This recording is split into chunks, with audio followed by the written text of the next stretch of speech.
Good evening and welcome to Chattahoochee High School. My name is Isilu and I'm a member of the Student Leadership Johns Creek class of 2025 and a Johns Creek High School junior. Tonight, my fellow student leadership ambassadors and I are looking forward to presenting 4 candidates who are vying for 2 offices of interest to Johns Creek voters in the November 5th election. I would like to take a moment to introduce the other ambassadors. Our team includes Aubrey Neal and Isha Sejan from Johns Creek High School, Vivanti Japalamadugu and Joseph Jin from Northview High School, Kogi Chernushin, Pranav Yelapragata, and Stuti Mohan from Chattahoochee High School, and Jed Meliani, Shivgar, Timiakanyele, and Vibor Gupta from Innovation Academy. First, we would like to thank Principal Todd for permitting us to hold this debate here at Chattahoochee. We are very grateful for this opportunity you have provided for us all. Our student ambassador team would also like to thank Secretary of State Brad Raffensperger's office for supporting the ambassador program, as well as the competition. Now, on to the candidates. Senator Steele informed us a month ago that he had a prior commitment the same evening as the debate, which led us to exclude the Senate seat from tonight's debate. In keeping with our rules that all candidates must be present, Senator Steele will be speaking at the Georgia Youth Protection event on October 10th. But this evening, there is a legislative VIP meeting where he is presenting an overview of his human trafficking legislation, which made it impossible for him to join us this evening. We are hopeful that the Senate 48 candidates can find another opportunity to debate. This evening, we will hear from both candidates for State House seat 48, Representative Scott Hilton and Laura Martin, and from State House 50, Representative Michelle Au and Narendra Reddy. Thank you to the candidates for making time for us this evening. I would also like to acknowledge several dignitaries who are with us tonight. Liz Hossman, Lynn Riley, Judge Rachel Carnsdale, Stacy Skinner, Larry Diaz, Bob Uramili, Alex Almanza, Loretta Hale, Chamber of Commerce board members Brian Linham, Joanne Compton, and Amanda Weil. Now, let's get on to the rules of the debate. The opening statements will be in alphabetical order by post, and the closing statements will be in reverse order. Candidates are allotted 2 minutes to answer for both. We have asked the candidates to use their opening statements to answer the following question to get to know them better. Where do you see the district in 5 years, and what will you do to help achieve this vision? A question will later be randomly drawn from a box by a moderator for each post. At each post, the first candidate will have 2 minutes to answer. Their opponents will have 1 minute to rebuttal. Finally, the original candidate will have an additional 1 minute to make their final remarks. We will also have a series of lightning round questions in which the candidates will answer either yes or no once instructed by me to hold up their answer. Please hold your applause for the end of the debate. Finally, we would like to thank you you to silence your phones and join me in a pledge of allegiance.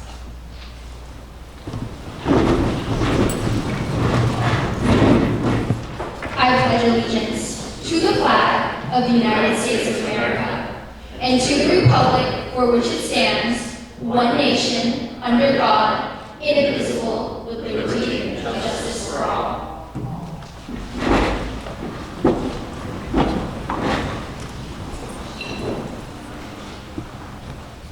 Our moderators for the debate will be Kogi Chernushin, Vivanti Japalamadugu, Vibor Gupta, and Isha Sagan. Candidate Hilton, please begin the debate with your opening statement. On that note, let the debate commence.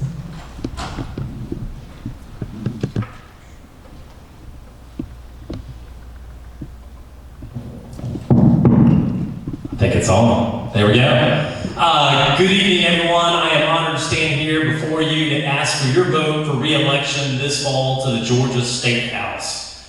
I want to recognize a couple folks first before we get started, including these amazing students. Can you guys give them a big round of applause for what they're doing here tonight? Number two, I'd be remiss if I didn't recognize the folks in Florida right now who are about to experience a pretty bad human tragedy with Hurricane Milton bearing down on them. I ask that you keep them. We've got family down there. Keep the folks of Florida in your prayers this evening. And finally, I just want to thank my supporters in the crowd, including my wife, who's not here this evening. She's playing kid duty. She is amazing to allow me to even do this. What does our community look like 5 years from now? We moved to this area for quality of life. It's funny, I was walking in here, and I hate to admit this to y'all, I forgot to lock my car. So please don't run out and steal my car. But with that said, this is the area that we're living in, right? We live here because it's safe, it's quality of life. And that's the choice we have on the ballot this fall. We can become more like Atlanta with rising crime, higher taxes, underperforming schools, or we can continue to live in a place with low taxes, great schools, and safe communities. As your representative, I've heard those are your priorities, and I've advanced policies that will make Johns Creek and our surrounding areas the number one place to continue to live today and 5 years from now.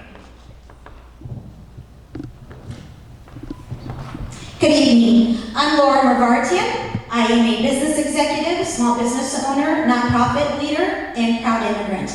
And I'm standing here this evening on this stage because I feel an obligation to give back. I feel an obligation to give back to the country that has given me and my family so much. I feel an obligation to give back to the state in which my husband and I raised our children.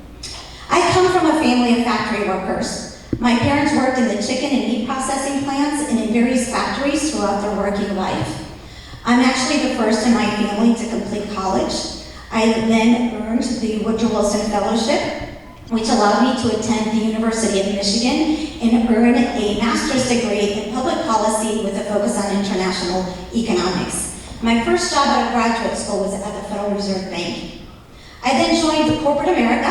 I worked at the director level at Turner Broadcasting and Equifax. And I also achieved success as a small business owner. I bought the rights to the state of Georgia for a wine franchise. And the 6 franchises that I launched contributed more than $7 million to the Georgia economy. And I have served my community for decades. I have volunteered and been on boards in various organizations across Atlanta. Most recently, I was on the board of Hands on Atlanta and a trustee of the Woodruff Art Center. I have also started 2 nonprofits that are still operating today. Like many of you, my husband and I moved to this district because of the school system. Our kids went to Archino Middle School and graduated from Johns Creek High School. Our son Nicholas recently graduated from Northwestern University. He's now at Boston working for Bain Capital. And our daughter Claudia is a junior at the University of Michigan. My vision for this district in the next 5 years is to make sure that we continue to fund our schools, pay our teachers above the national average, make sure everyone in our district has access to affordable health care, make sure that our kids are protected from guns, which is the #1 killer of children in the country and in Georgia, and to make sure that we continue to protect women's reproductive rights. Thank you.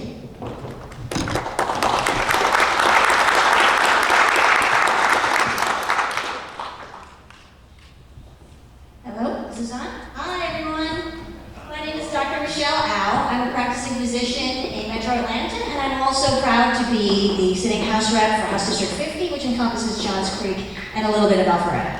I'm also a proud parent of public school students who are in the district. Some of you may know my kids, Mac and Nina, who are in high school, Johns Creek High School and Occidental Middle School, from the wrestling team or from orchestra. So if you see us walking around, please say hi. So I decided to run for the state legislature in 2020 because as a physician, I recognize that a lot of the issues that make our patients and our community sick are really outside of our ability to address at the bedside. So the way to address those issues and to build healthier communities is really to address them at the health policy level. And that type of work lives in the state legislature. So I've been proud to serve in the Georgia General Assembly for the past 4 years, and I'd like to continue doing that work for this district and for the people who live here. We were told to talk about where we see this district in 5 years. And I think a good number of people who are in the audience tonight are here because there's something very unusual about these two races, right? These are two swing district races. And what does that mean? To be a swing district means that in this election, you have a sort of a probable or a plausible chance to elect either a Republican or a Democrat at this level and at the presidential level and all the races in between. I think that Johns Creek and House District 50 and House District 48 have a real opportunity to be leaders in the state of Georgia to show people a new way forward when it comes to how we practice politics. I think a lot of us are sick at the type of rhetoric that we hear in politics these days, the divisiveness, the viciousness that we hear.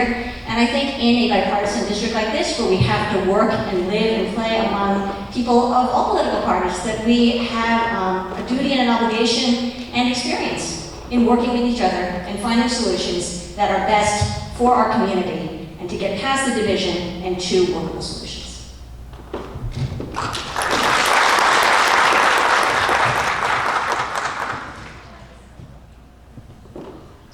Can you hear me? Can you understand me? Oh, that eliminates a big problem of my accent. I thought they gave me only 2 minutes with my accent. I need 3 minutes because I'm going to speak very, very slow so that you can understand. Welcome to you all for coming to this debate. That means you're really concerned about Johns Creek and Alpharetta. That means you are really interested to see whom we should vote, whom you should consider for the election to vote. That's very nice. Briefly about me, I came to this country 40 plus years ago. And I stayed other side of the Chattahoochee and this side of the Chattahoochee totally 38 years. My main focus was education. That's why we invested in my children too. They both are medical doctors. That's why I understand. This is debate also I'm attending only because it is being held by the student leadership. So be nice to me, give me easy question to this uncle. So anyway, my interest is to continue the growth of Johns Creek economically and crime against crime, because we can never take anything for granted these days. You think that our community is very safe and all that. That is because we had a very good leadership in Johns Creek from the beginning, ever since it was formed. Even today, we have a very good Johns Creek City Council and also mayor, the leadership, everybody focuses on the economy.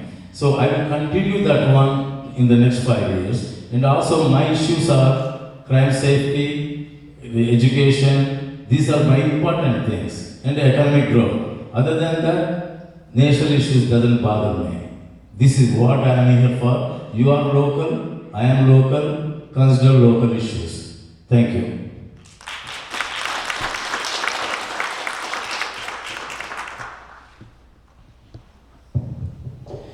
Hello. Candidate Hilton, your first question.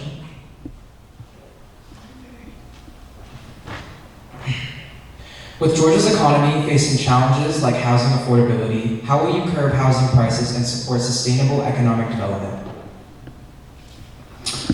Well, first thing, I think Georgia's economy is something that we ought to be very proud of. While most Americans say the direction of our country is headed the right way, most Georgians say Georgia's headed the right direction. That's why our Governor Kemp, was reelected with a margin that included Republicans and Democrats just 2 years ago, who said, we like the job the House and the legislature are doing with our state's economy. And what have we done? We realized that the biggest challenge folks are facing right now is inflation. And that spills over into housing. Folks can't get a house that's affordable. We have a lot of this generation right now doesn't feel like they're getting ahead. And so what have we done here in Georgia? We have created such a great business-friendly state that folks have come in, they've brought quality, high-paying jobs to our state, and we've lowered taxes, putting more money back in your pocket. We've decreased the income tax. We've lowered property taxes. We've suspended the gas tax. Again, all putting money back in your pocket to help ease the burden of inflation. And so Georgia, by becoming the #1 state to do business, we have built, by other states, take California for example, while folks are fleeing from California to come here, California's got a $68 billion budget shortfall. By comparison, we have a $16 billion surplus. We've managed our finances well. We believe you know what's best with your tax dollar. And under good, solid conservative leadership, we will continue to manage this state well, making Georgia the very best place to live, work, and raise a family in the country. Well, that's a great answer about the economy, but he did not answer the question. If I heard the question correctly, is what are we going to do about housing affordability? And this is where regulation comes in. I know that sometimes regulation is a bad word in Hilton's, in how he operates, but 60% of the homes that are under $500,000 in the Atlanta metro area are owned by corporations. This is where regulation comes in. These homes need to be made available to people in our community. We also need to make sure that we have invested in more walkable communities, right? Have a little bit more density in our homes so that you have housing affordability for young professionals and for our elderly people in our community. So let's have a plan about housing affordability because that is important to our community instead of just having basic talking points that address the economy by rote.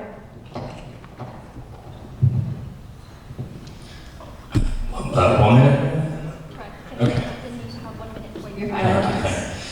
I would ask you to go out and talk to your neighbors and ask how supportive they are of density. I'll tell you, they probably push back pretty good. And they'd also push back on the idea that more regulation is going to lead to lower home prices. These are the failed policies from California that have known to be broken that we're trying to bring here to Georgia. Like I said, when we're headed in the right direction, there's no reason for us to go backwards and do things that any economist will tell you are absolutely broken ideas. I believe let the free market work, let people live, give them freedom, put more money back in their pocket, and you will see home prices and houses be incredibly affordable, which they are today in our state. Thank you.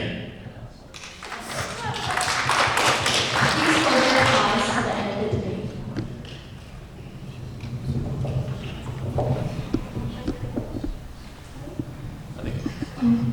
We will have another question. Sorry. Hello, candidate Mervartian.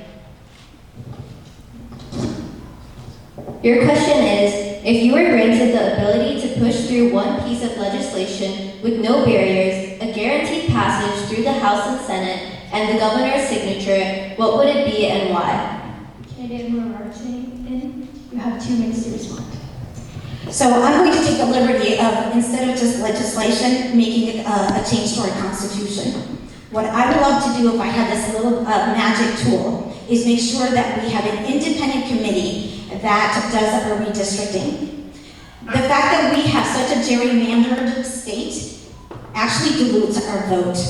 We know right now that the most important thing in our democracy is to make sure that we vote and that our vote matters. Gerrymandering is impacting that. We know that 70% of people in Georgia are actually in favor of women's reproductive rights. We know that people actually want substantive gun laws. And we also know that people want an expansion of Medicaid. But we're not getting that in the legislature because right now, you guys all heard it, the representatives are choosing the voters. The voters are not choosing the representatives. The reason why we only have 3 very competitive districts in the state this election cycle is because of gerrymandering. That is not the way democracy should work. So if I get the chance to have this little magic tool, I would definitely lobby to make sure that we have fair districts that are drawn to make sure we represent everybody's vote fairly and that we don't use our power to dilute the vote of our constituents. Thank you, Candidate Mervartian. Candidate Hilton, you have 1 minute to respond. Great. The beauty of what we do in a 50-state country is it's little laboratories where we get to see what policies work and what don't. And I encourage everyone in this room after the debate to look up the independent commission that they created in New York and the success or very lack thereof of that commission up there that has gone through countless litigation and major issues up there. What we have done is incredibly effective here. 10 years ago, Republicans got to redraw the lines. Our maps were approved by an Obama-era appointed judge and the DOJ at that time. Again, our maps were appointed by a Democrat, or approved by a Democrat-appointed judge. This most recent time, we have one of the most competitive House seats here, so it's kind of interesting that we're gerrymandered, but it's very tight majority in the Senate and the House. I think we have done an incredibly great job of drawing the lines here in the state. And of all the priorities facing Georgians right now, Maps are not one of them. Thank you. Thank you for your response, Candidate Hilton. Candidate Moravartian. Okay, this is what we call For final remarks. gaslighting. Did he really just say we don't have gerrymandered districts? Have you looked at the map? Even the AJC was very clear that we have gerrymandered districts. When they were talking about the race, the race 148, they basically just straight out said, the only reason you have two competitive races is because Georgia's gerrymandered. And, you talk about what doesn't work. Can you give us a solution about what will work? We do not have fair districts now. Let's come up with solutions about what will work instead of just complaining about what doesn't work and gaslighting our community. Thank you for your response, Candidate Moravartian.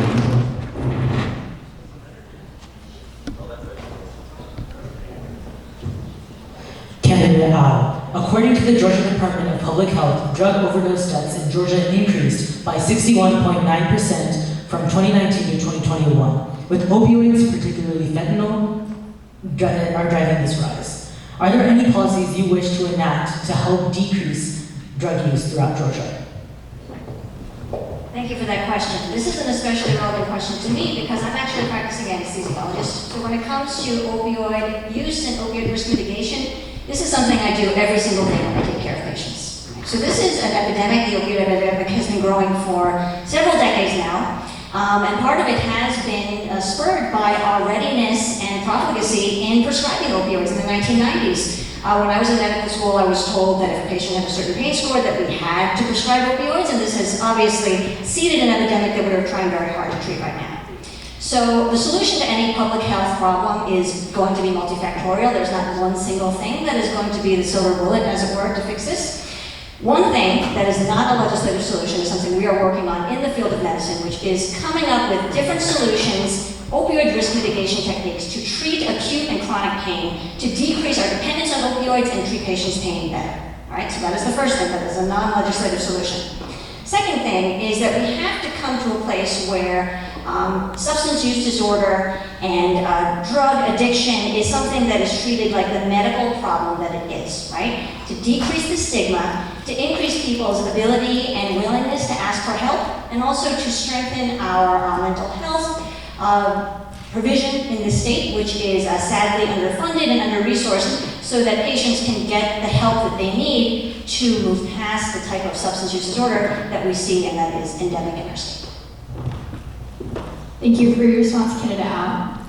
Candidate Reddy, you have 1 minute to rebuttal. It is easy to say now, as a physician, she opposed more punishment for the gangs in the House. She voted against the bill that can increase the punishment to the criminal gangs. She voted against it. The drugs, where they coming from? Across the border. Who did this? Their administration. Thank you. Thank you, Candidate Reddy. Candidate Al, you have 1 minute for your final remarks. I've noticed that any time that we say something that is pretty reasonable and pretty directed at the problem, that Republicans like to instinctively jump to pointing at gangs as the cause of all problems. Obviously, there is a drug issue in this country. I'm not denying the fact that gang violence is a problem we need to address, but jumping to saying gangs as, fighting gangs as the solution to the opioid epidemic is incredibly facile and also is not a workable solution. So I just want people, when we're going through this debate and we're asked these different questions, to really make sure that the answers we're being given actually address the issue and are not just set talking points that are being fed in order to regurgitate in a palatable way. Thank you for your response, Candidate Reddy, your question is, Georgia ranks poorly in healthcare access and outcomes. What comprehensive strategy would you implement to improve healthcare delivery, especially in rural areas? Please address the shortage of medical professionals, hospital closures, and the potential expansion of Medicare. Candidate Reddy, you have 2 minutes. You may begin.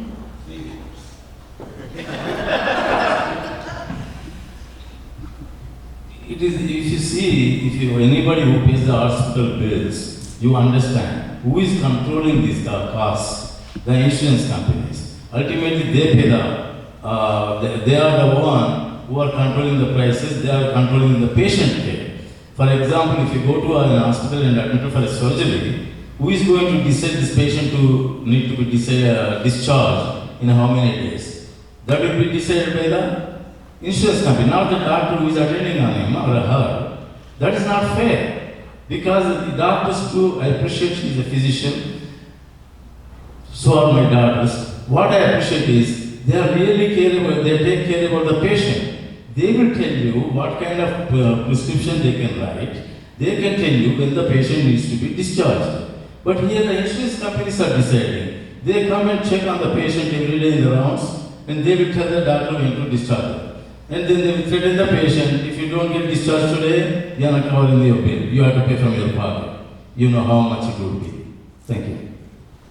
Thank you for your response, candidate Reddy. Candidate Al, you have 1 minute to rebut. Georgia has the second highest insurance rate in the nation. That is not a good list to be at the top of, right? I think that the solution to expand Medicaid is not an if, but a when. I think that even most Republicans in the state legislature can acknowledge this, especially our rural colleagues who have had a tremendous number of rural hospital closures in the past decade or so, because rural hospitals have patients who are lower income, they have a higher insurance rate, and therefore the hospitals have to bear a higher burden of uncompensated care costs, which are often the top expense that many hospitals have to endure, right? In expanding Medicaid, we would increase insurance coverage for up to 500,000 patients who do not have insurance currently in Georgia. This is money that we've already been paying in our federal taxes and that we are, for some reason, refusing to take back to help the young people of our state. Again, this is not an if, but a when. I've been a leader on this issue, and I hope that we can get this passed in the next legislative session. Thank you, candidate Al. Candidate Reddy, you have 1 minute for your final remarks. I appreciate what my opponent said, but I wish she practiced that. She introduced a bill last 2 years or last 4 years when she's a member of the Senate and House, but she didn't. Thank you for your response, candidate Reddy. Now we will move on to our lightning round. I will ask a question and the candidates will raise their plaques. And candidates, please hold them up until I tell you to put them down. For our first question, should Georgia adopt ranked choice, or otherwise known as instant voting for state elections?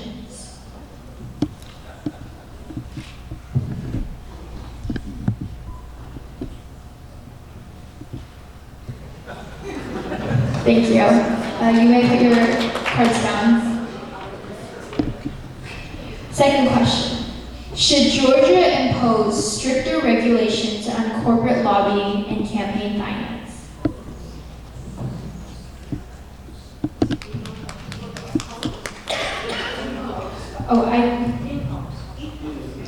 Impose stricter regulations on corporate lobbying and campaign finance.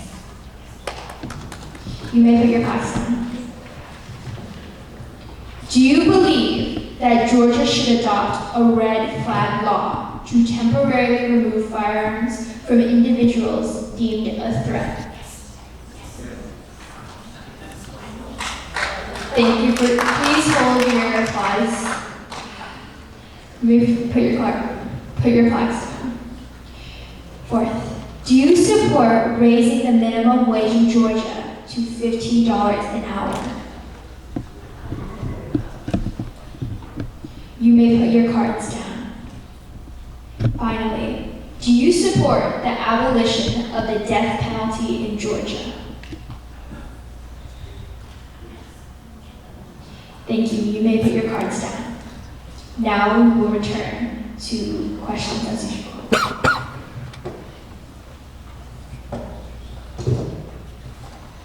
Candidate Martian, which part of infrastructure in Georgia do you believe is most in need of an investment?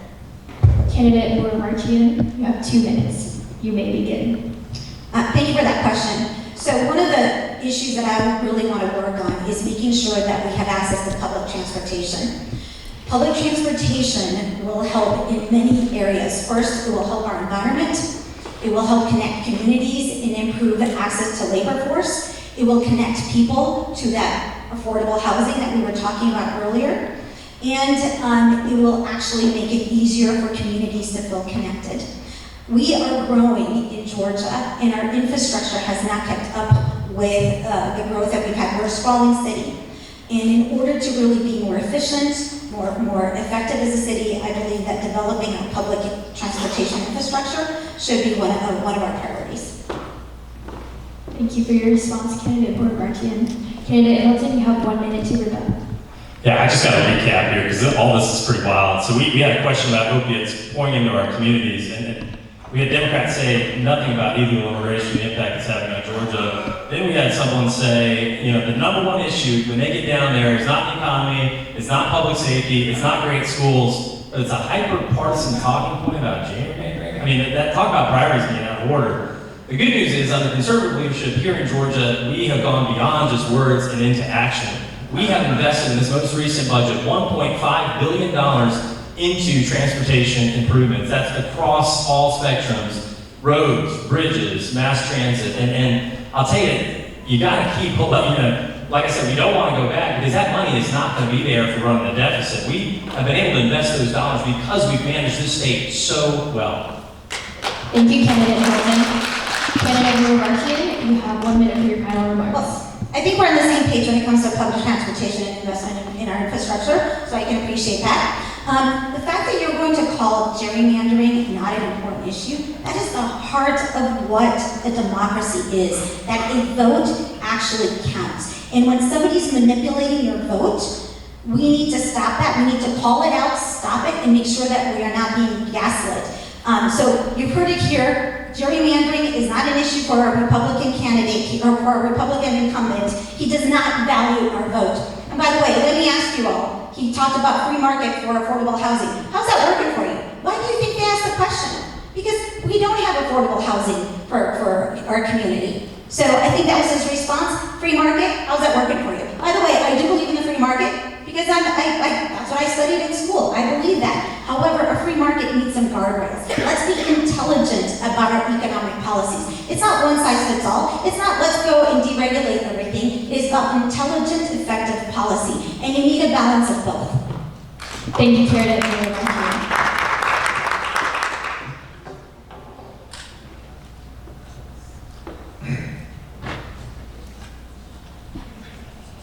Candidate Hilton, Georgia ranks 43rd out of the 50 states in the quality of healthcare for veterans. Would you propose to make the Georgia healthcare system better serve veterans? Absolutely. I mean, that's an absolute yes. There was a question earlier about healthcare, and I'm sure my opponent's going to talk about Medicaid expansion as kind of a panacea to all our healthcare woes in the state, and it's absolutely not. Again, I make evidence-based decisions down in the Capitol, not policy talking points down in the Capitol. And here's what the evidence has told us. Long time ago, California did a full Medicaid expansion. What's happening in California right now? They've closed over 15 hospitals since 2005, all in rural California. People are hurting because the reimbursement rate on Medicaid is so low, hospitals are running in the red and can't stay in business. So again, when she steps up and says, hey, we need to expand Medicaid to working adults, which we've already done here in the state through the Georgia Pathways project,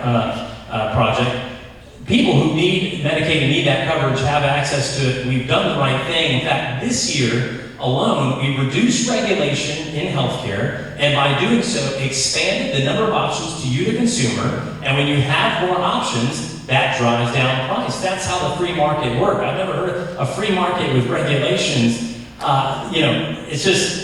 It's an interesting time to be on the ballot. In Cobb County here, we have a candidate who's a Democrat socialist. I mean, this is kind of the direction the party is going right now, and this is a lot of what I'm hearing up here on the stage, and why this election, this cycle is so, so important to our local community. Thank you for your response, Candidate Hilton. Candidate Bourne-Martian, you have 1 minute to respond. So again, I did not hear an answer to the actual question that was answered. You just default to just calling me a socialist whenever you have nothing else to say. So let's talk about this expansion of Medicaid pathways, okay, which is Kemp's and Hilton's plan. 4,000 people have been signed up, right? They were expecting over 100,000 people to sign up the first year. It's cost us $26 million. Hilton talks all the time about being a steward of our tax dollars. Is that really the most effective way to spend our tax dollars? $26 million on a failed plan? Let's focus on our veterans. Let's invest money. We have a $60 million surplus, $10 billion of which is actually available to spend. Let's actually make sure that we are investing in our healthcare. The healthcare in Georgia is actually in such a crisis. You know, again, we're 43rd with our veterans. We are, we have the 9th in terms of infant mortality, maternal mortality. 50% of our rural counties do not have a pediatrician. 50% of the counties do not have an OBGYN. We are in a crisis. We need to invest that surplus that we have in our healthcare.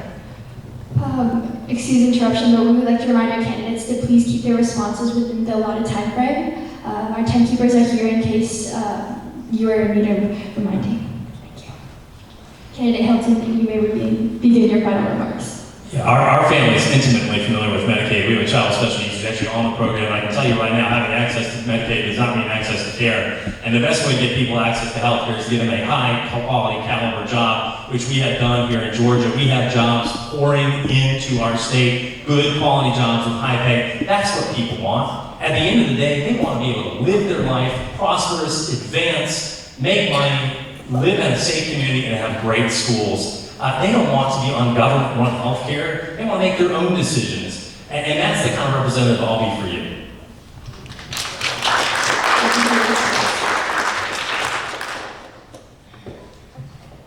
Candidate ready? Your question is, one of the most pressing issues on Georgia's minds is the economy and jobs. What specific steps do you propose to improve economic opportunities in both urban and rural areas of Georgia?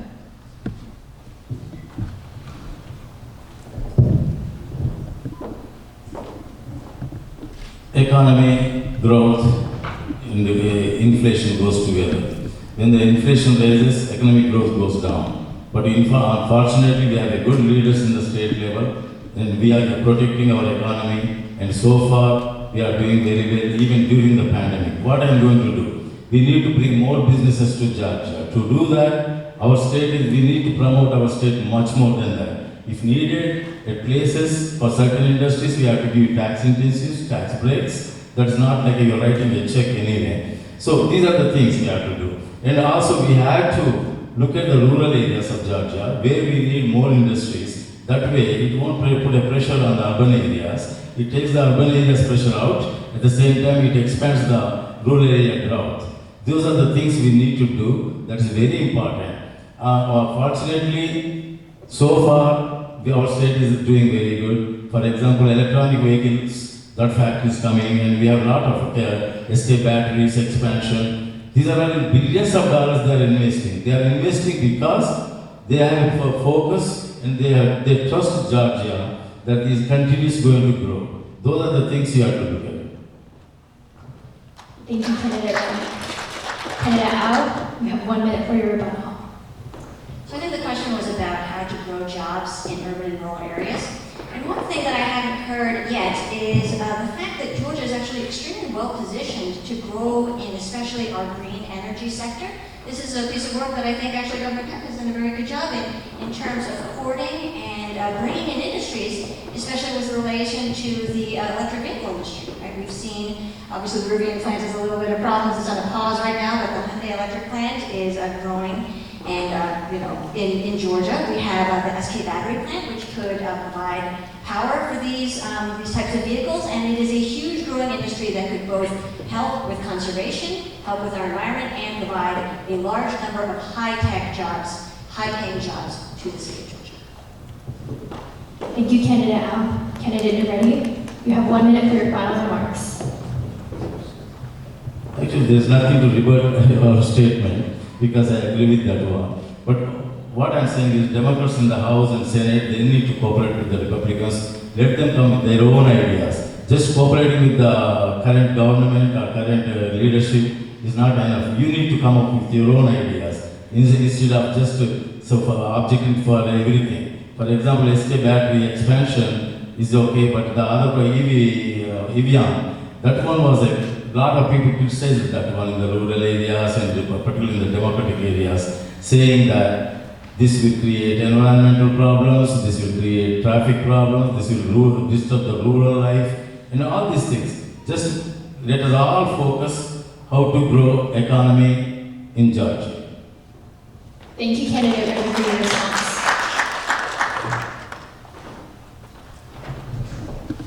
Candidate Al, with increasing urbanization and the need for sustainable transit options, how would you modernize Georgia's transportation infrastructure? Candidate Al, you have 2 minutes. You may begin. Thank you for that question, and I especially appreciate it as someone who hit a lot of traffic trying to get here. Luckily, I was not late. But I think that's something that we all face, especially in rural communities like in Johns Creek, that traffic conditions really are aversive, right? And it's something that we're going to have to deal with, not just on an immediate level and a short-term level, like we see where we're expanding roads or building another lane on a highway, but in larger, big idea types of ways. That is the job of government, that is the job of leadership, is to think big, right? And one of the things that I'd like to use to address this issue is something that actually Mr. Rivardian brought up, which is looking at the ways that we can expand our public transit, right? This is something that we've discussed for many, many years now. I think it was a ballot referendum in Gwinnett several years ago. I think it's going to come up again.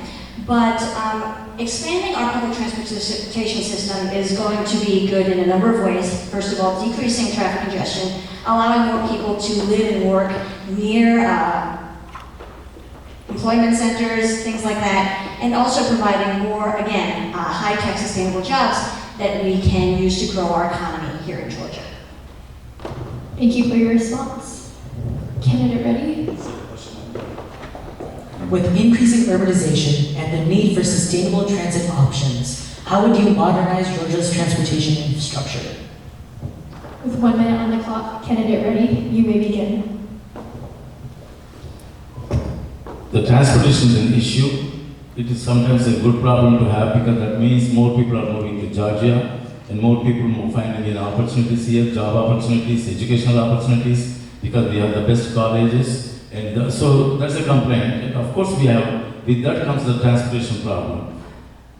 Particularly Atlanta still needs a good public transportation. We don't have that. All that we have is MARTA and couple of counties. So we need to really project and allocate more funds to public transportation. And also building the new roads and new sideways, new highways. It is very critical. Without that, some people may turn back and go away. Long time back it happened. UPS first they selected this and then they went back. But finally our governor at the time he has to go and convince them to come back, offering some opportunities to expand the transportation.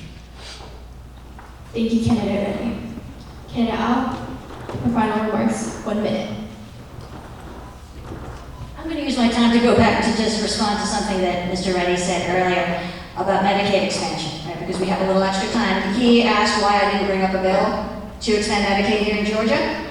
I did. I was a co-sponsor of HB 53, which proposed to fully expand Medicaid.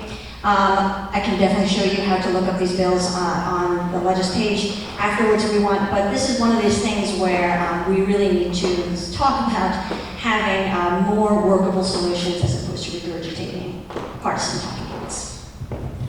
Thank you for your response, candidate Al. Now we will return back to the lightning round. Rules still stand. Please keep your card up until I say to get them down. First question, should governments provide financial support for in vitro fertilization or IVF treatments as part of public health care coverage?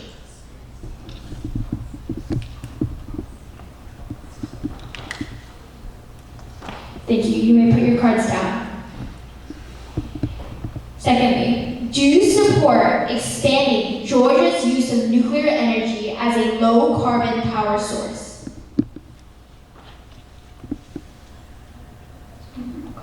Do you support expanding Georgia's use of nuclear energy as a low-carbon power source? Thank you. You may put your cards down. Do you believe Georgia should implement stricter gun control measures? Can you read that, please?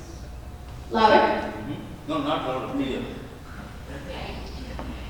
Do you believe Georgia should implement stricter gun control measures?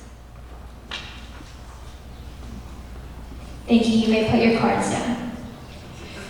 Fourth, should Georgia legalize recreational marijuana use? Thank you. You may put your cards down. Finally, do you believe displaying the Ten Commandments in schools violates the separation of church and state? One more time?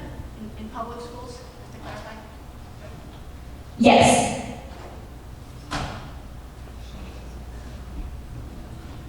Thank you. You may put your cards down. Candidates, we will now shift the focus, and you will be given the opportunity to ask your opponent a question. You will have 2 minutes to respond, and as usual, you'll be able to rebut and have final remarks. Candidate Hilton, you may start. Thank you. And I should have said this at the start. I want to thank my opponent. That sounds kind of, we've had a spirited debate here, and I've enjoyed it. And I think all of us who watched that Walls-Vance debate, we liked it for its substance and civility. And I want to thank my opponent for engaging in this and for running for office. It takes a lot of courage to do that. So I want to compliment her on that end. In the spirit of bipartisanship, I guess I'd ask my opponent, a lot of you here are here to learn about us and what's on your ballot. And so we've got a number of constitutional amendments on the ballot this cycle, this November.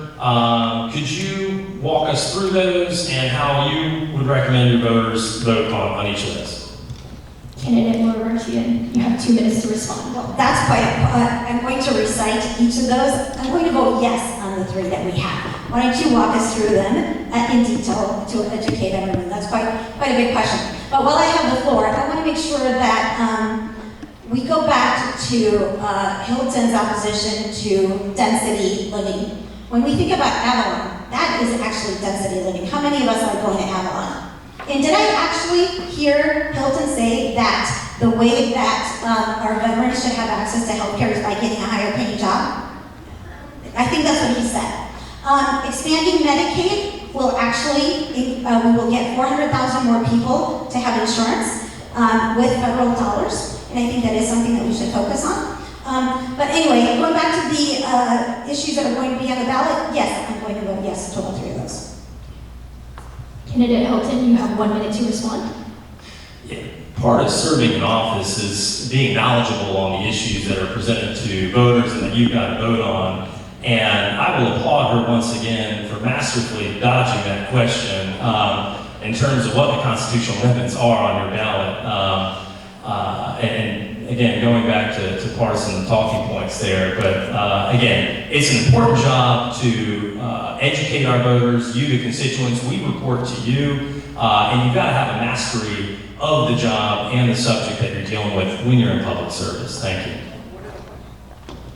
Candidate Moore-Martian, you have 1 minute. Expanding having a tax court, limiting the increase of property taxes by 3%, or I think more than inflation, and also increasing our exemptions in property from, I think it was $2,000 to $7,000.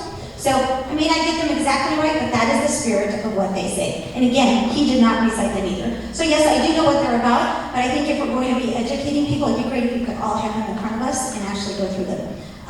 But anyway, I hope that answers your question. I do know what they are. And I don't think you answered the question. Please hold your applause. Candidate Moore-Martian, you may now ask Candidate Hilton a question. So, I have seen a trend in how you have governed, how you legislate, which is to basically take the authority and power away from our municipalities through preempting their authority at the local level, city municipality level, at the county level, and then you take away my personal rights as a woman. You take away the rights of transgender children and transgender parents. You basically, tell You don't trust professionals. When doctors are giving you an opinion and are telling you what's right, don't trust doctors. Don't trust our school administrators in terms of what they can teach and what they shouldn't teach. I just don't see you trusting the process, the democratic process, the different levels of government, the different institutions that we have that are part of the process, and trusting individuals to make decisions that are best for themselves. So how are we supposed to trust you in the next 2 years to actually represent us in the Capitol, since you haven't done that? You've actually worked against us. You voted for school vouchers, which does not help this district. It defunds our schools. How are we supposed to trust that you are going to have our best interest in mind in the next 2 years in the Capitol? Because I've advanced legislation that's important to our constituents. I've literally knocked thousands of doors, and the number one thing I hear is, Scott, I can't afford things. Things are too expensive. Can you help with that? And yes, we can. We can lower your taxes. We can cut the income tax, suspend the gas tax, cap your property tax, and make meaningful progress on things that really matter to voters. We can make our communities safer. I can vote on legislation that makes it a felony to burn a police car, to riot, to do a number of things.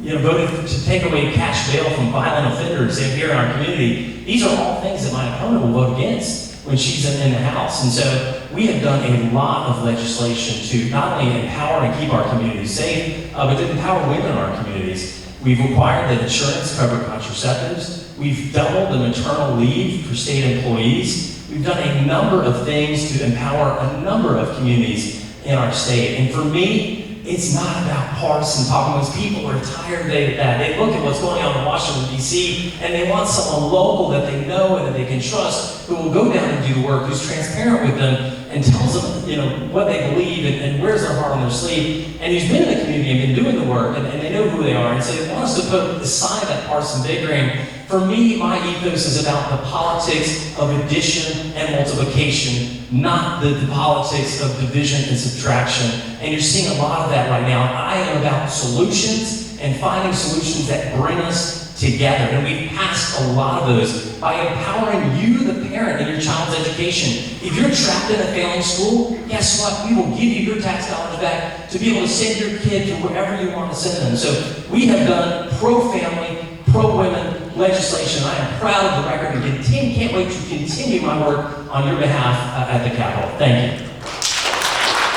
Please hold your applause.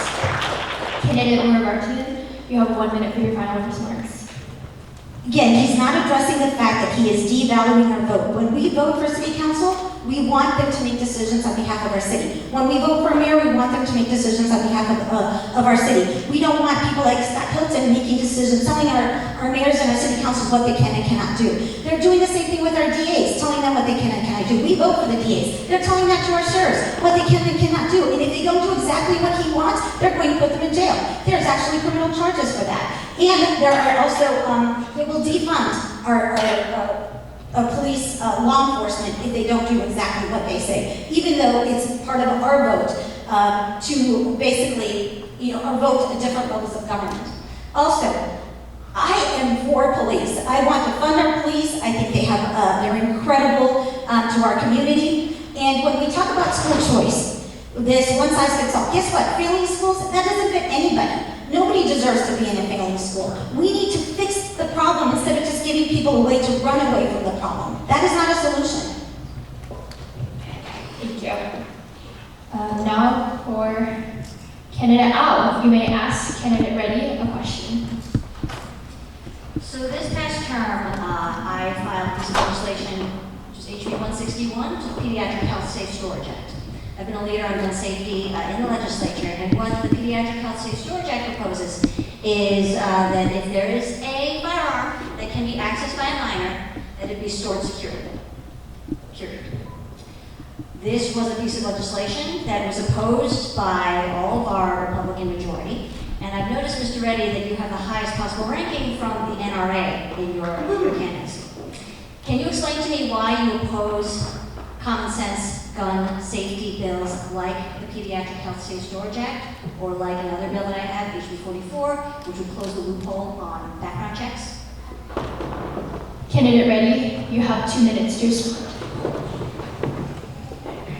I was not there in the legislature, you were there. I am for the common sense gun control laws. But when you say common sense, how you define? That side defines differently and we define differently. You want to even get into the houses and take the gun ownership from the guns. But if you look at it, Amendment 2 is very much essential to this country. Suddenly riots break out. I'm in my house with my family.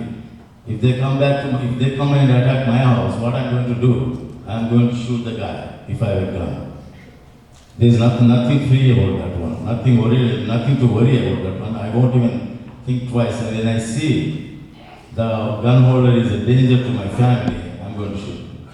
So common sense laws are very important. Unfortunately, national level and state level, both parties are not coming together.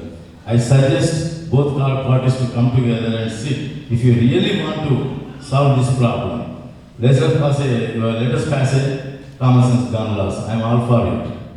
Thank you, Candidate Wright. Please hold your applause. Candidate Al, you have 1 minute to rebut.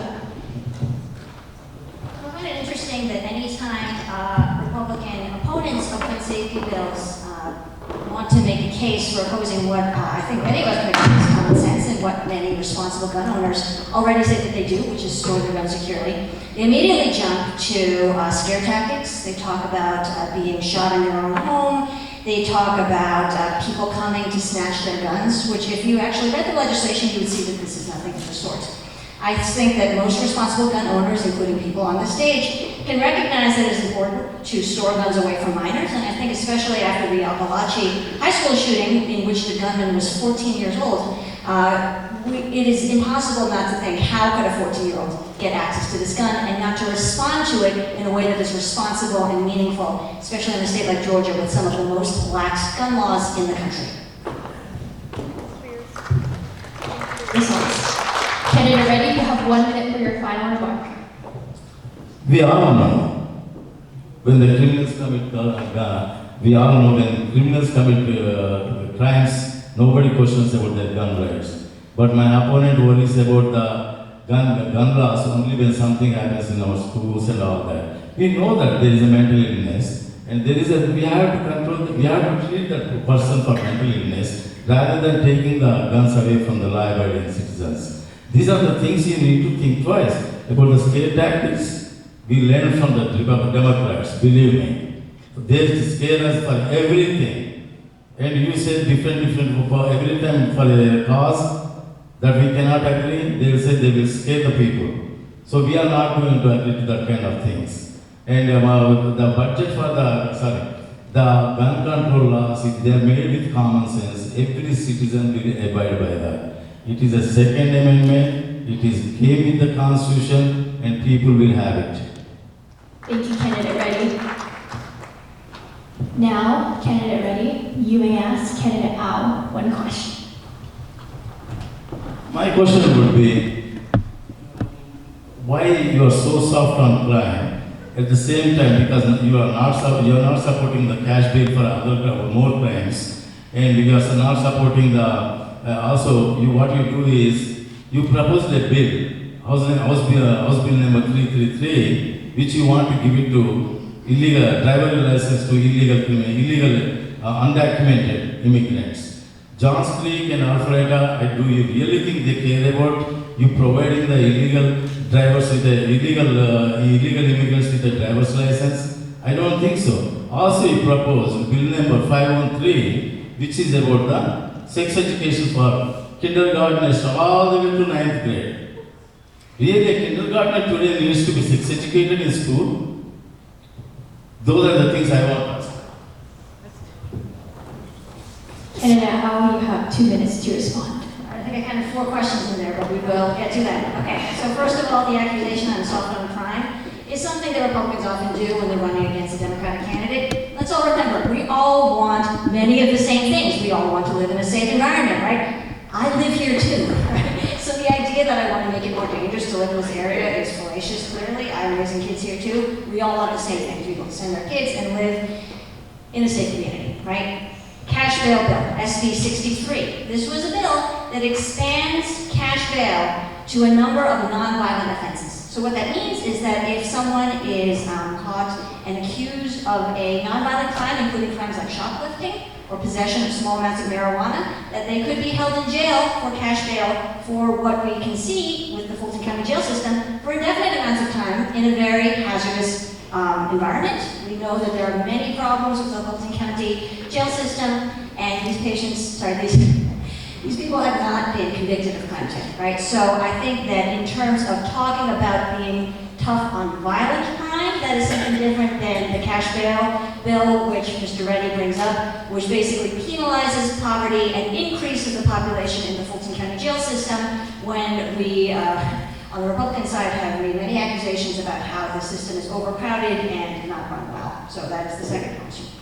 Third thing, with respect to driver's licenses, we recognize that in the United States and in Georgia, we do have a large population of people who are living and working in this state who are undocumented, right?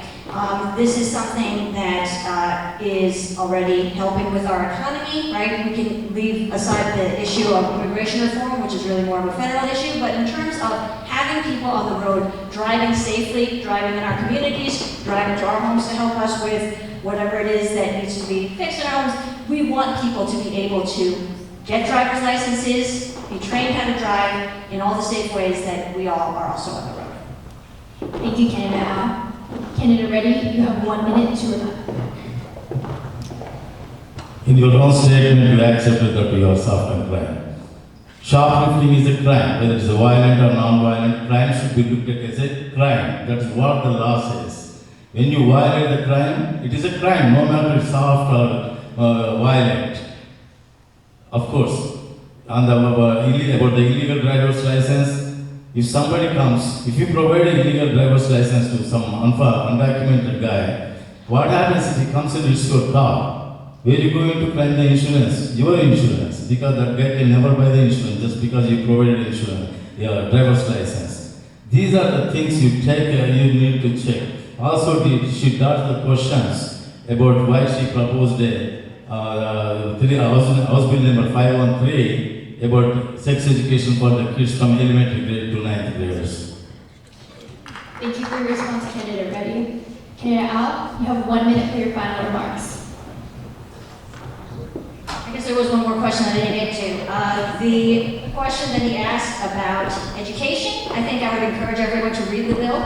And all that bill says is that if there is education in the schools regarding human physiology, that it be accurate and that it comport with scientific standards, period.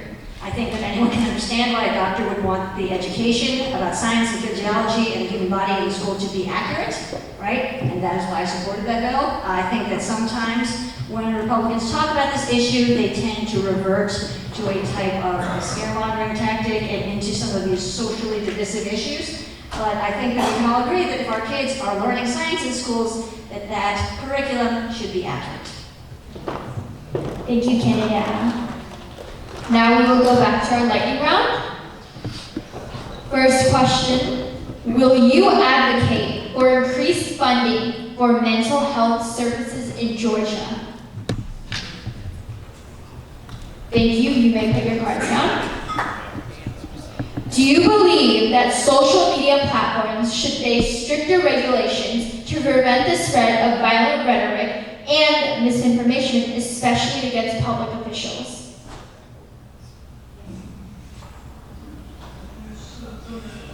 Please put your card down. Will you prioritize increasing funding for public education in Georgia? Thank you, you may put your card down. Will you advocate for stricter environmental regulations to address climate change? Thank you, you may put your cards down. Now we will return to the normal questions. Candidate Marvartian, your question is, our planet is currently experiencing the detrimental effects of climate change and depletion of natural resources. What policies would you propose to increase environmental sustainability in Georgia? Candidate Marvartian, you have 2 minutes. Thank you. What a timely question, and you'll notice that my opponent said no to additional regulation around the environment.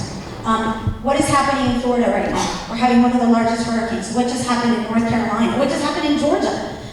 The environment is impacting all of us. One of the #1 industries in Georgia is agriculture. If we don't take care of the environment, that business is going to suffer. They've already suffered, and they're going to continue to suffer. Georgia is one of 10 states that has not agreed to have a plan to 100% clean energy. That's where we are right now with our environment. My opponent gets a failing grade from Georgia conservation voters when it comes to the environment. The environment, taking a role and a lead in having clean energy should be one of the priorities in the capital. It will impact our children, it will impact our industry, it's impacting us right now. We need to protect the Okefenokee Swamp, we need to address the biocam, the fire that we just recently had. We need to basically step up and be responsible adults and take care of our environment and not put our head in the sand and pretend that nothing is happening or pretend that it's just going to go away. So there are clear, and I am for nuclear energy, by the way. I think that is one of the avenues that is good for us. I also want to make sure that we continue to encourage electric vehicles. And what I find interesting about our Republican colleagues is that they will invite Rivian and these electrical companies, Hyundai, here, but yet they do not encourage the citizens of Georgia to use electric vehicles. They actually discourage that. That doesn't make sense. Let's make sure we have sound environmental policy that is going to do well for our business and for our children and for our state. And by the way, when we have climate catastrophes, who comes and help? FEMA. Are you going to call that socialism? Thank you, Candidate. Please hold your applause. Candidate Hilton, you have 1 minute to respond. Yeah. FEMA's interesting because the Biden administration has been a total disaster on a number of fronts, and unfortunately they're failing good people right now in Georgia, North Carolina, and Florida. But that's a whole subject. Please, audience, please respect the candidates. Let me state unequivocally, as a conservative, it's in the name conserve. I believe everyone should have access to clean air, clean water, and a healthy environment. What I don't believe is we can regulate our way, tax our way to a cleaner environment. Once again, you don't have to go very far to see the impact of these policies. Take a trip out to California. Notice what they've done with their environmental policies out there and see the companies, the people that are fleeing to Georgia who have the lowest energy rates because we have a diversified portfolio and we have managed our state from our beaches to our mountains so well, creating a desirable place to live, not by taxing you into a healthy environment, not by regulating there, by allowing the free market to do its Candidate job. Hilton, unfortunately, the time has expired. Thank you for your response. Again, how's that free market working for you? What's happening right now? Again, are we being gaslit? Are we not having one of the biggest hurricanes right now in Florida? Did we not just have one of the biggest catastrophes in North Carolina? Let's have respect for our audience and make sure that they understand that climate change is actually impacting us. And why do we keep talking about California? Let's be a little bit more creative and let's educate ourselves a little bit more about what other policies are working. Again, we are one of the 10 states that does not have a plan for clean energy. What is the plan in Georgia to make sure that we're addressing climate change? What is your plan? It is not, it doesn't all have to be about taxes. Why? It's two-trick pony, taxes and deregulation. Guess what? Nuance. Taxes, tax policy, fiscal policy, and regulation is nuance. You use a little bit here, you use a little bit more. Things change, progress over time, you adjust. It's not all or nothing. But the fact is that we have to do something about the environment. And what is that plan? Free market, again, let's work on the free market as much as possible. I believe in that, but it's gotta have guardrails. Thank you. Please respect the candidates. Thank you, candidate. We're back to you.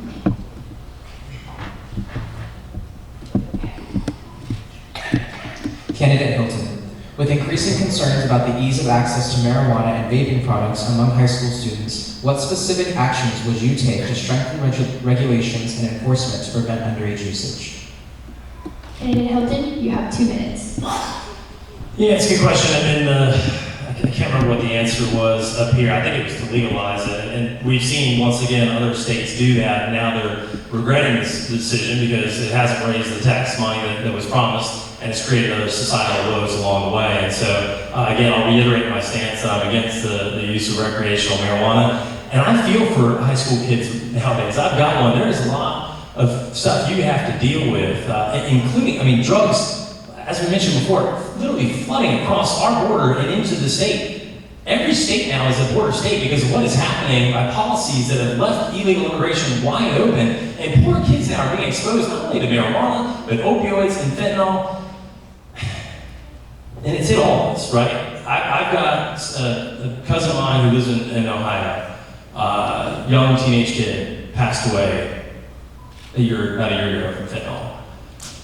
And that death was entirely preventable by policies that led to easier access to drugs, and people coming into our state and into our country, pushing that on our children. And so, as your representative, you can trust that I will always advance policies that will keep drugs out of our schools, drugs out of our communities, and our children and our communities safe. That's the ultimate responsibility and goal of government, is to keep y'all safe. And it's scary to me to see the number of votes that are taken. I wish all y'all could come down to the Capitol with me and see the votes that are taken on the other side, opposing common sense legislation to keep us all safe. That's our responsibility to you. Thank you. Thank you, Candidate. Candidate Miravartian, you have 1 minute to rebuttal. Can you repeat the question, please? With increasing concerns about the ease of access to marijuana and vaping products among high school students, what specific actions would you take to strengthen regulations and enforcement to prevent underage usage? I did not hear your specific answer to that question. I don't know what you're going to do besides develop policies. I did not hear the specific answer. But wouldn't that require regulation? So regulation isn't bad, right? When we're trying to protect our children. I think that this is a complicated issue. I do believe that people have a right to, they have a right, I think we should legalize recreational marijuana, but I think we need to educate individuals about basically the health benefits as well as the damage that it can do, especially for younger people. In terms of policies, I think that obviously making sure, just like we regulate, we're used to this, right? We're used to regulating tobacco, we're used to regulating alcohol. And we know we've had experience in what has worked and what hasn't worked. So let's make sure that we're learning from those experiences and applying them in this particular case. Thank you, Candidate Miravartian. Candidate Hilton, you have 1 minute for your final remarks. Yeah, so while there's a lot of talk on this stage, there's not much action. I've actually taken action on this issue by making the drug Narcan a lot more accessible, not only in our schools, but in our communities, to help avoid overdoses in our communities. And so, if you're looking for a specific plan and action on that, we've taken action on that as a member of the education and healthcare committees, two of the biggest committees down there. There is a lot of policy that we work on to keep our kids safe in schools. And so, yes, we will continue to advance policies like the one we've passed already, to make sure that kids who may be experiencing overdose have access to the life-saving drugs that will keep them alive. Thank you, Candidate Hilton.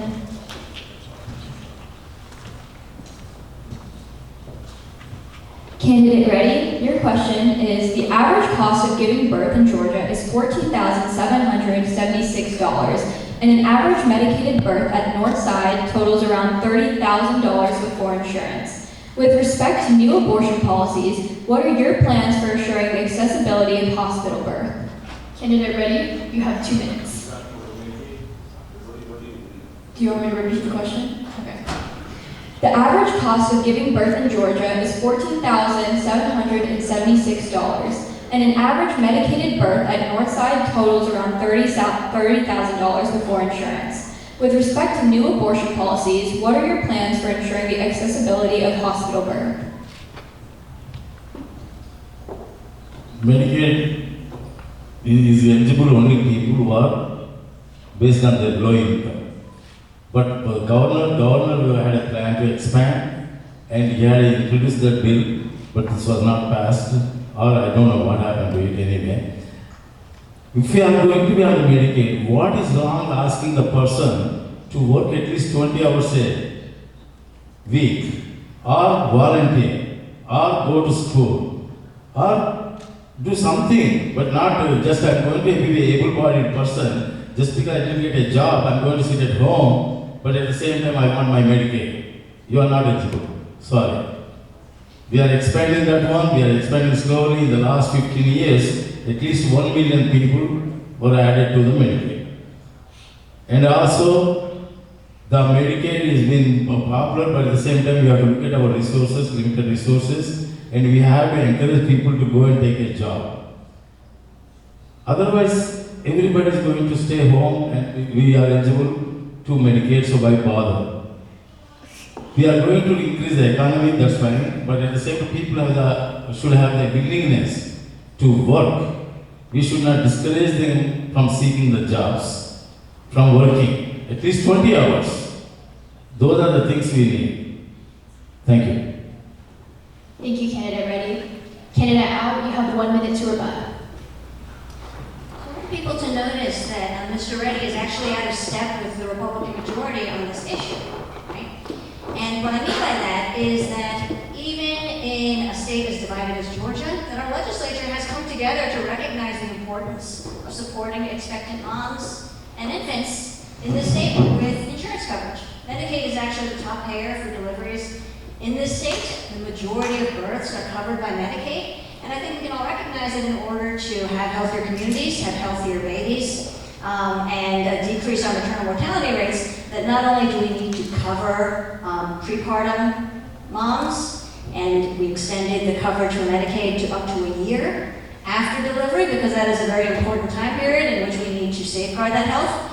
But we are also talking about providing more resources for expectant moms, not just after they become pregnant, but hopefully before they become pregnant, because we understand that the health of a pregnancy is largely dependent on the state of health you are in before you get pregnant. So I'm a little surprised that Mr. Reddy is so out of step with his own Thank you, candidate Al. conversation. Unfortunately, your time has expired.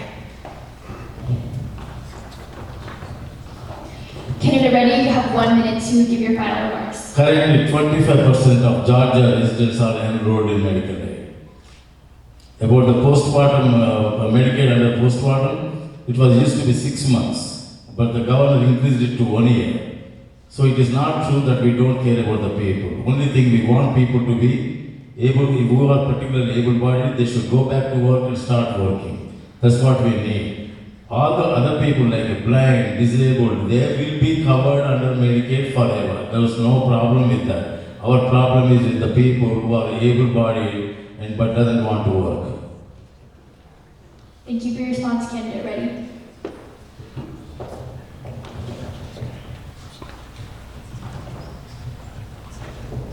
Candidate Al, what policies will you champion to reform the criminal justice system, reduce recidivism, and enhance community safety? I'll read that again.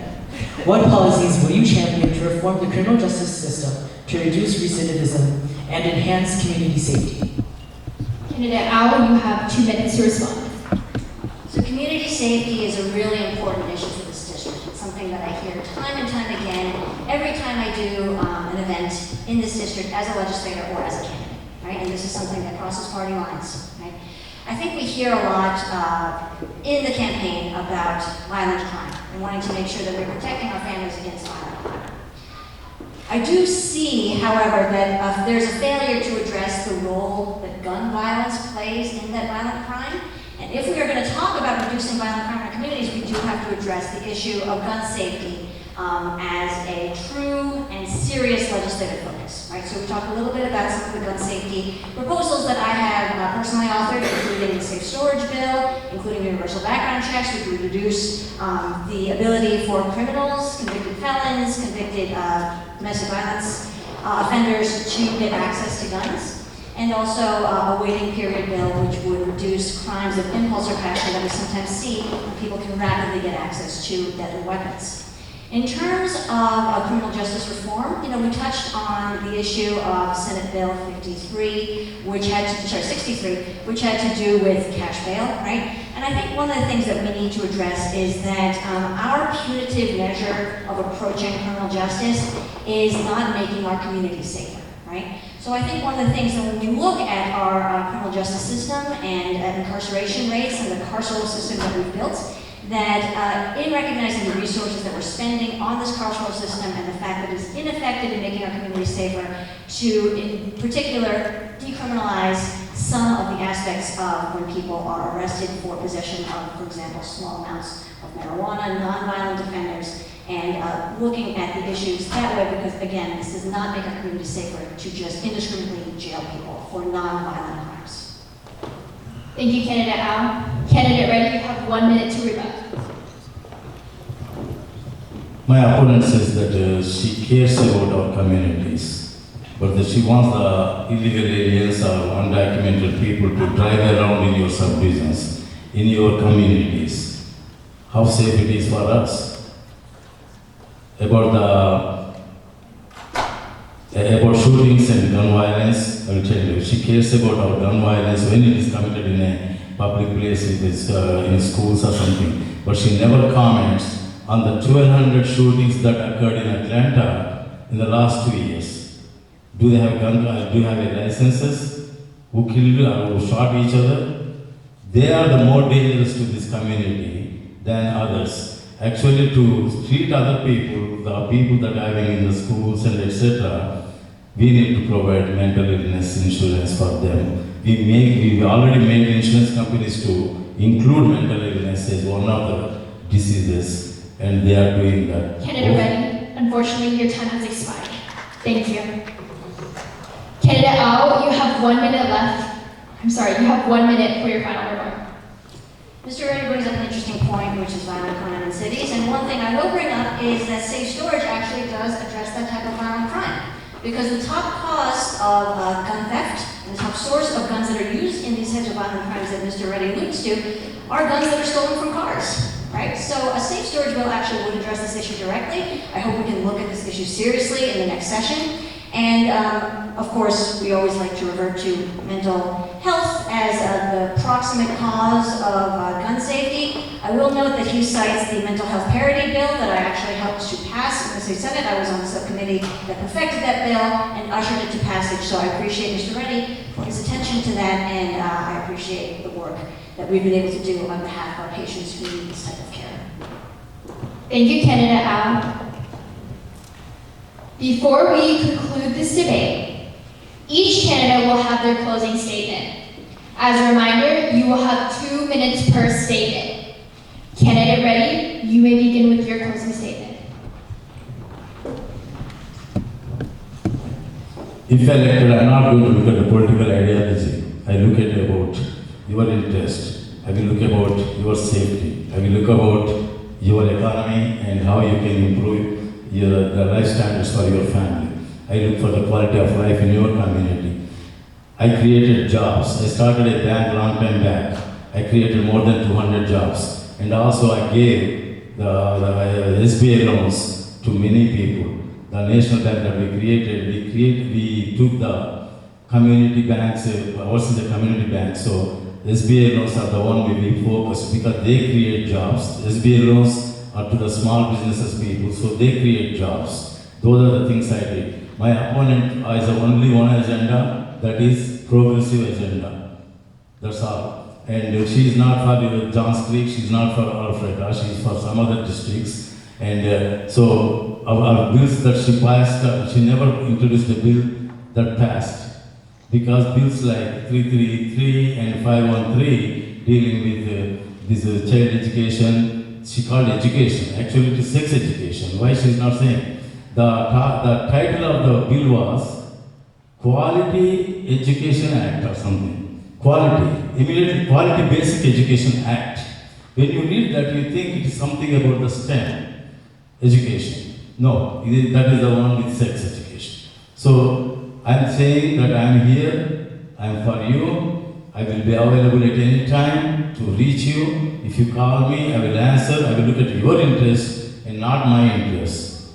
My interest is not political agendas, my interest is only with you, with your interest, with your safety, with your growth. If you grow, county grows and state grows. That's what my thinking is. My name is Ready, I am ready. If you are ready, Thank you, Candidate Al, you may have your closing statement. So I think this is my third debate with student leaders from Johns Creek, and this is what I say at the end of every debate. Every campaign is essentially a job interview, right? And what that means is you have two people who are interviewing for the same job, and you're the ones who get to decide who to hire, right? So when you're hiring someone for a job, what do you look at? You look at their CV, you look at their job experience, right? What they bring to the job, life experience, professional experience, right? You look to see at their work product, what have they done in the past, right? What goals do they have for the job in the future, right? What have they been able to accomplish? You look at the relationships they have. You look to make sure that they have the values that match the values of the company, which in this case is House District 50. And you choose the best person for the job that matches the work that you would like them to do, right? So it is not my job as a candidate or as a representative to tell you to vote for me, right? That choice belongs to you, and it belongs to you alone. But I hope that in the course of this debate, and I'm very pleased that Mr. Reddy came and that we had this wonderful conversation. Thank you again to Student Leadership Johns Creek and to Ms. Irene Sanders for always organizing such a great event. That we have been able to highlight our focus, our work, our contrasts, and the places where we agree, right? And as we move to Election Day, I hope that we have given you enough information to make that choice for the future of this district. I humbly ask you for your vote. I hope I can continue to do the work that I have been able to do in the past 4 years for this area, and I look forward to seeing what comes next for all of us here at Johns Creek. Thank you, Candidate Al. Please hold your applause for Candidate Moore-Routian, you may begin. So some of the pressing issues that I see in Georgia are, again, a woman's right to reproductive justice. Gun safety. We know that guns are the #1 killer of our children. The healthcare status in Georgia, expanding Medicaid, making sure we have access to,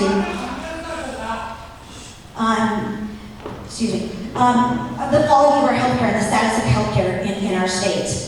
And also, we talked about the environment in our school systems.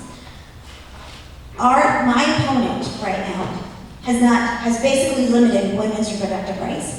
He doesn't have the courage to protect our children from gun violence, the #1 killer in Georgia and the #1 killer in the U.S. And it's not just these mass shootings, that's not what it is. It is children having access to guns. 30% of the suicides by youth are done with guns.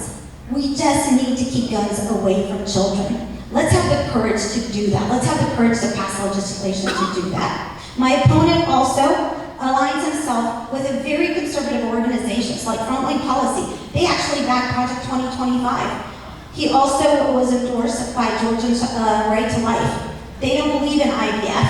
So we're actually, what do they say? If you want to see who they are, look to see who their friends are, right? So let's make sure we're looking at the whole picture of who our current representative is. He does not respect our vote. He dilutes it by preempting our local government at different levels. He does not respect our vote by not listening to what the constituents have to say. He follows his own beliefs and basically, legislates that way without listening to what our district has to say. Our district is changing. Maybe that worked, a couple of years ago. Our district is very diverse with very different beliefs, and we need to govern in a way where all of us can be respected and have the rights and the freedoms and be able to thrive in our district. So I am stepping in. I'm stepping in to make sure that we are protecting our children and that we have a better district and a better time has state. expired.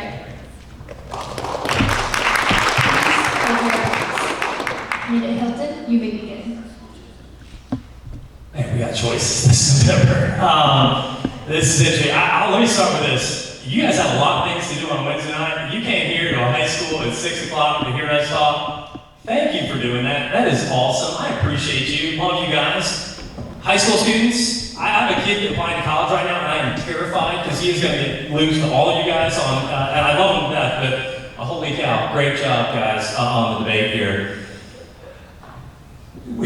We moved to Georgia for a reason. My family and I, we moved from a state where a lot of these policies were implemented. These policies that led to high crime, high taxes, underperforming school. I am fighting and I am on this stage here today because I stand between you and those policies coming to Georgia, and I don't want to see that happen to our state.